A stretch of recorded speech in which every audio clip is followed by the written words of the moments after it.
Nthawi zambiri m'muzi mmakhoza kukhala banja lina lake limene limangokhala la anthu ovuta basi.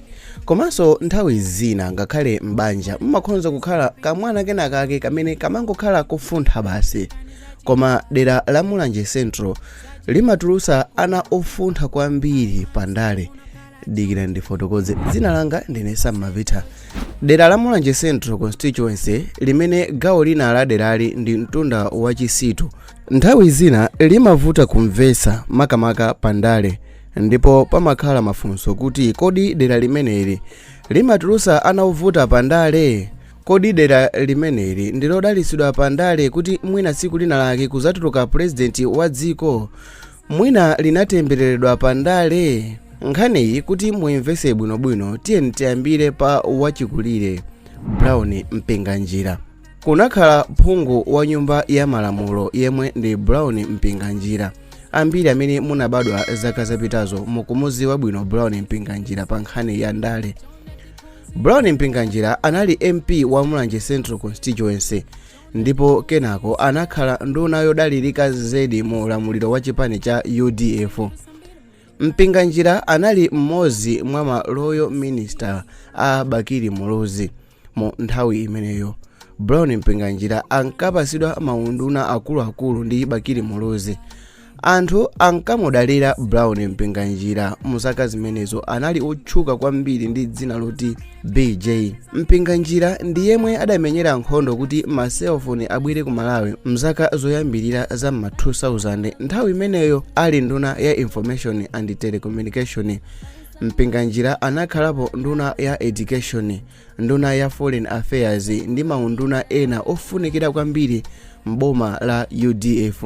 Mkuluyu anafika pa mpondamatiki mpaka anamanga factory yopanga mafuta ophikira pa Chisitu Trading Center. Koma atafikapo pa ndale ndi pa unduna, Brown Mpinganjira anayamba kuwukira Bakiri Muluzi, ndipo anayambisa chipani chake chotchedwa NDA kapena kuti nda. Mu masankho a 2004 BJ anali mmodzi mwa anthu amene anatereresa kwambiri mu ndale pa nthawi imeneyo. Iyi ndi nthawi imene Bakiri Muluzi ankamunyoza Brown Mpinganjira m'misonkhano ya ndale kuti anthu asavotere Mpinganjira chifukwa ndi okonda akazi.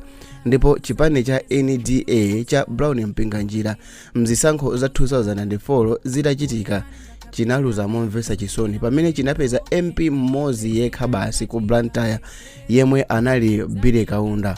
Apa ndi pamene Mpinganjira anayamba kufwifwa pa ndale, kenaka anagwesedwa pa MP wa Mulanje Central Constituency ndi Kondwani Nankhumwa. Mulanje Central Constituency linakhala dera la Kondwani Nankhumwa ngati MP.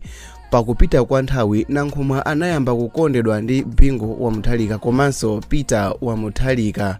Atatenga upresidenti ankamukonda zedi Kondwani Nankhumwa, ankamupasa maunduna akuluakulu mu ulamuliro wa DPP. Zinafika poti Muthalika akamachoka kupita maiko akunja ziko ankamusiyira Nankhumwa, komatu mu nthawi imeneyo ndikuti asali vice president ayi. Kenako mbiri ya Mulanje Central Constituency inazibwereza yokha pamene Kondwani Nankhumwa anagalukira chipani cha DPP ndi kuyambisa chipani chake ngati mmene anapangira Brown Mpinganjira. Mulanje Central Constituency yomweyi kuli Michael Usi pamene anayambisa ka pressure group kake kotchedwa Oja Zake Alibe Mulandu, ndipo Michael Usiyu pano ndi vice president wa dziko la Malawi. Pano pali mafunso nkumati kodi Mulanje Central Constituency ili ndi ana ofuntha pa ndale? Kodi Mulanje Central Constituency inadalitsidwa kuti mwina siku lina lake kuzabadwa president wa dziko lino potengera ndi ma trials amene akhala akuchitika mdera limeneli? Kapena Mulanje Constituency inatembereredwa pa ndale kuti wina aliyense amene akhonza kukhala MP wa dera limeneli kapena akhonza kukhala odalirika pa ndale wa dera limeneli azithera ndi kuwukira bwana wake? Kapena mwina Mulanje Constituency kunangopangidwa kuti basi kuzingotuluka ma failures pa ndale chifukwa lero amene aliko hoti ndi Michael Usi amene ndi mmodzi mwa anthu amene amakondedwa kwambiri ku UTM, koma pamene mu nthawi inoyi zikuoneka ngati ali kumapeto kwa kutchuka kwake ku UTM komweko. Tiyankhule kuti Mulanje Central Constituency tsiku lina lake nthawi ina yake munthu obadwira kumeneko azakagonako ku State House. Dzina langa ndine Sam Mavita. Mwaonera nkhani guys, tionera ni mavideo awiri amene ali pa screen makamaka mutamvetsetsa chifukwa chimene Patricia Kariati ndi Michael Usi akukhulana kwambiri. Tikaonane komweko in few seconds guys. Bye.